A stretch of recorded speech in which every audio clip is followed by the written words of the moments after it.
Chapter 10. Nice People or New Men. He meant what he said. Those who put themselves in his hands will become perfect, as he is perfect. Perfect in love, wisdom, joy, beauty, and immortality. The change will not be completed in this life, for death is an important part of the treatment. How far the change will have gone before death in any particular Christian is uncertain. I think this is the right moment to consider a question which is often asked. If Christianity is true, why are not all Christians obviously nicer than all non-Christians? What lies behind that question is partly something very reasonable and partly something that is not reasonable at all. The reasonable part is this. If conversion to Christianity makes no improvement in a man's outward actions, if he continues to be just as snobbish or spiteful or envious or ambitious as he was before, then I think we must suspect that his conversion was largely imaginary, and one's original conversion, every time one thinks one is made in advance, that is the test to apply. Fine feelings, new insights, greater interest in religion mean nothing unless they make our actual behavior better. Just as in an illness, feeling better is not much good if the thermometer shows that your temperature is still going up. In that sense, the outer world is quite right to judge Christianity by its results. Christ told us to judge by results. A tree is known by its fruit. Or, as we say, the proof of the pudding is in the eating. When we Christians behave badly, or fall to behave well, we are making Christianity unbelievable to the outside world. The wartime posters told us that careless talk costs lives. It is equally true that careless lives cost talk. Our careless lives set the outer world talking, and we give them grounds for talking in a way that throws doubt on the truth of Christianity itself. But there is another way of demanding results in which the outer world may be quite illogical. They may demand not merely that each man's life should improve if he becomes a Christian. They may also demand, before they believe in Christianity, that they should see the whole world neatly divided into two camps, Christian and non-Christian, and that all the people in the first camp at any given moment should be obviously nicer than all the people in the second. This is unreasonable on several grounds. One, in the first place, the situation in the actual world is much more complicated than that. The world does not consist of 100% Christians and 100% non-Christians. There are people, a great many of them, who are slowly ceasing to be Christians but who still call themselves by that name. Some of them are clergymen. There are other people who are slowly becoming Christians, though they do not yet call themselves so.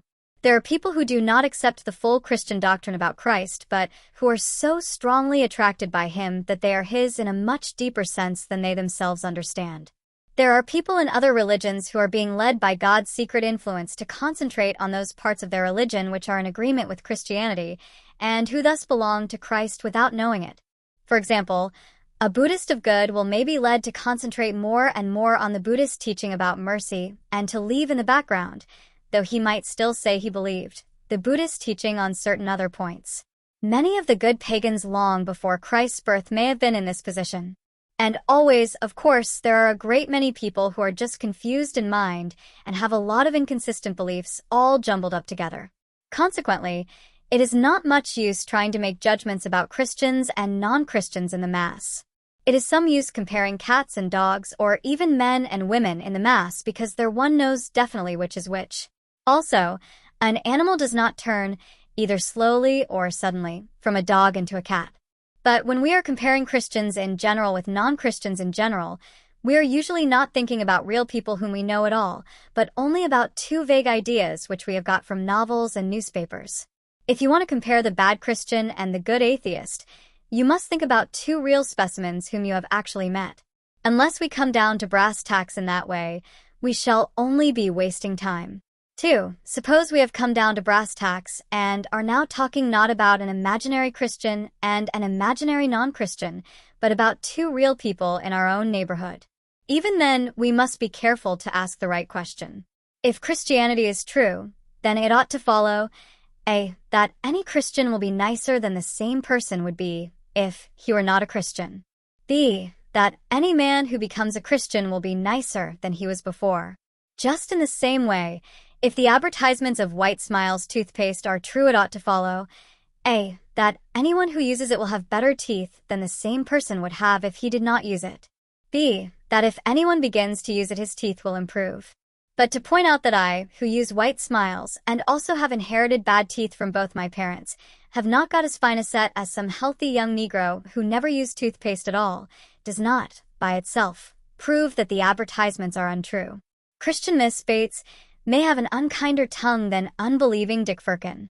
That, by itself, does not tell us whether Christianity works.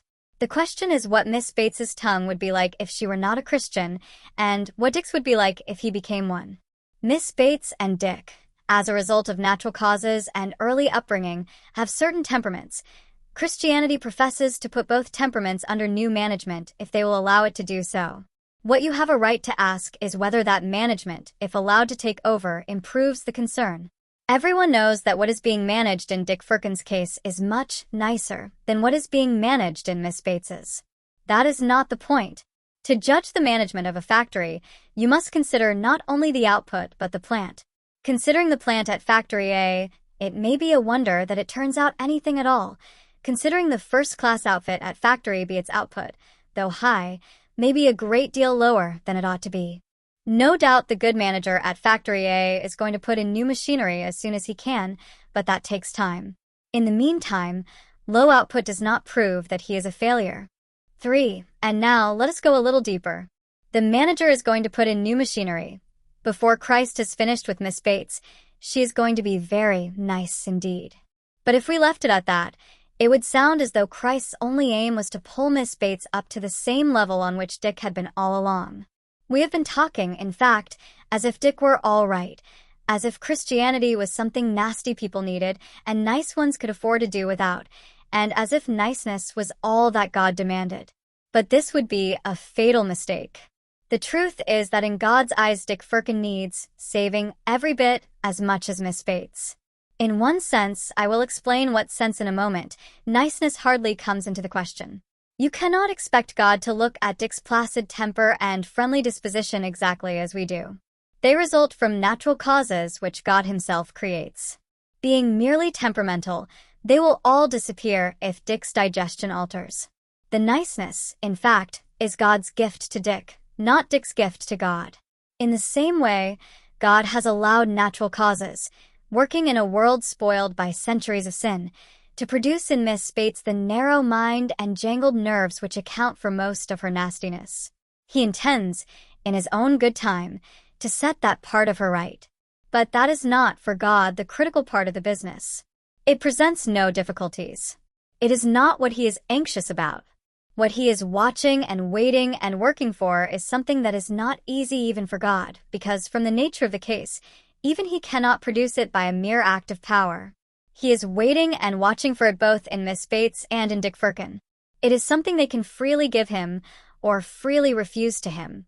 Will they, or will they not, turn to him and thus fulfill the only purpose for which they were created? Their free will is trembling inside them like the needle of a compass. But this is a needle that can choose. It can point to its true north, but it need not. Will the needle swing round and settle and point to God? He can help it to do so. He cannot force it. He cannot, so to speak, put out his own hand and pull it into the right position, for then it would not be free will anymore. Will it point north? That is the question on which all hangs. Will Miss Bates and Dick offer their natures to God? The question whether the natures they offer or withhold are, at that moment, nice or nasty ones, is of secondary importance. God can see to that part of the problem. Do not misunderstand me. Of course, God regards a nasty nature as a bad and deplorable thing. And of course, he regards a nice nature as a good thing. Good like bread or sunshine or water. But these are the good things which he gives and we receive. He created Dick's sound nerves and good digestion, and there is plenty more where they came from. It costs God nothing, so far as we know, to create nice things, but to convert rebellious wills cost him crucifixion. And because they are wills, they can, in nice people just as much as in nasty ones, refuse his request. And then, because that niceness in Dick was merely part of nature, it will all go to pieces in the end. Nature herself will all pass away. Natural causes come together in Dick to make a pleasant psychological pattern, just as they come together in a sunset to make a pleasant pattern of colors. Presently, for that is how nature works, they will fall apart again, and the pattern in both cases will disappear. Dick has had the chance to turn, or rather, to allow God to turn that momentary pattern into the beauty of an eternal spirit, and he has not taken it. There is a paradox here. As long as Dick does not turn to God, he thinks his niceness is his own, and just as long as he thinks that it is not his own. It is when Dick realizes that his niceness is not his own but a gift from God, and when he offers it back to God, it is just then that it begins to be really his own. For now, Dick is beginning to take a share in his own creation. The only things we can keep are the things we freely give to God. What we try to keep for ourselves is just what we are sure to lose.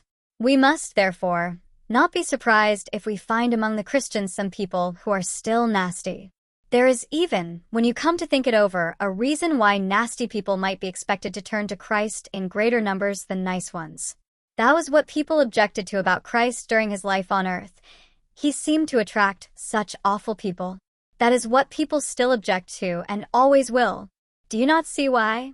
Christ said, "Blessed are the poor," and how hard it is for the rich to enter the kingdom, and no doubt he primarily meant the economically rich and economically poor. But do not his words also apply to another kind of riches and poverty? One of the dangers of having a lot of money is that you may be quite satisfied with the kinds of happiness money can give and so fall to realize your need for God.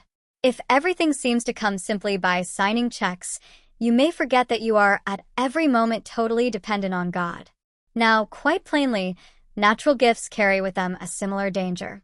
If you have sound nerves and intelligence and health and popularity and a good upbringing, you are likely to be quite satisfied with your character as it is.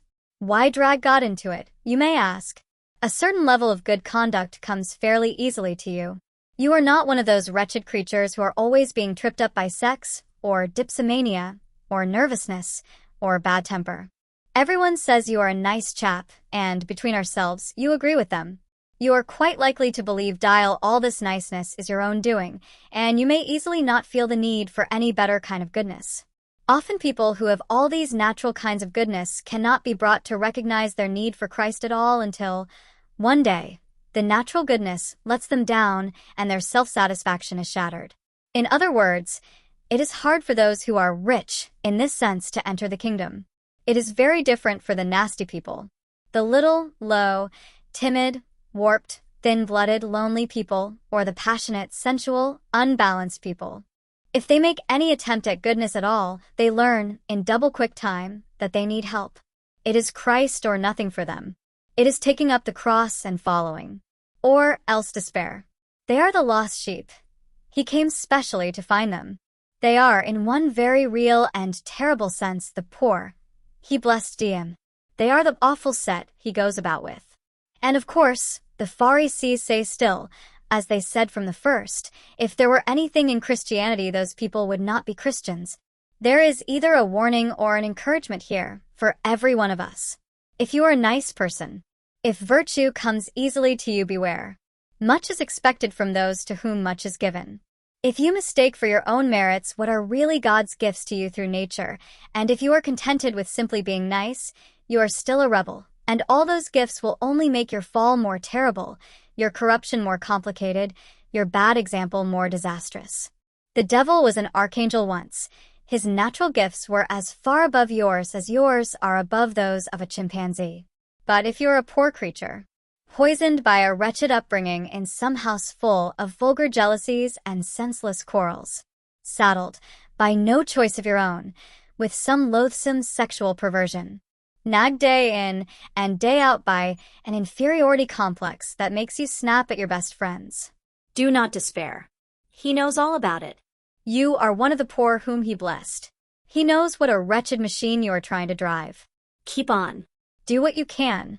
One day, perhaps in another world, but perhaps far sooner than that, he will fling it on the scrap heap and give you a new one. And then you may astonish us all. Not least yourself, for you have learned your driving in a hard school. Some of the last will be first, and some of the first will be last. Niceness. Wholesome, integrated personality. is an excellent thing.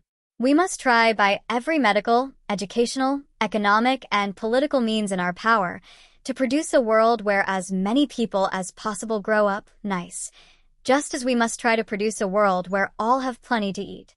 But we must not suppose that even if we succeeded in making everyone nice, we should have saved their souls. A world of nice people, content in their own niceness, looking no further, turned away from God, would be just as desperately in need of salvation as a miserable world, and might even be more difficult to save.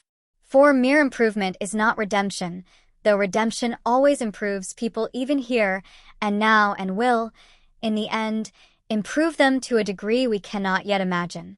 God became man to turn creatures into sons, not simply to produce better men of the old kind, but to produce a new kind of man. It is not like teaching a horse to jump better and better, but like turning a horse into a winged creature. Of course, once it has got its wings, it will soar over fences which could never have been jumped and thus beat the natural horse at its own game. But there may be a period while the wings are just beginning to grow, when it cannot do so, and at that stage the lumps on the shoulders. No one could tell by looking at them that they're going to be wings, may even give it an awkward appearance. But perhaps we have already spent too long on this question. If what you want is an argument against Christianity, and I well remember how eagerly I looked for such arguments when I began to be afraid it was true, you can easily find some stupid and unsatisfactory Christian and say, "So there's your boasted new man. Give me the old kind." But if once you have begun to see that Christianity is on other grounds probable, you will know in your heart that this is only evading the issue. What can you ever really know of other people's souls? Of their temptations, their opportunities, their struggles? One soul in the whole creation you do know, and it is the only one whose fate is placed in your hands. If there is a God, you are, in a sense, alone with him. You cannot put him off with speculations about your next-door neighbors or memories of what you have read in books. What will all that chatter and hearsay count? Will you even be able to remember it? When the anesthetic fog which we call nature or as the real world fades away and the presence in which you have always stood becomes palpable, immediate, and unavoidable,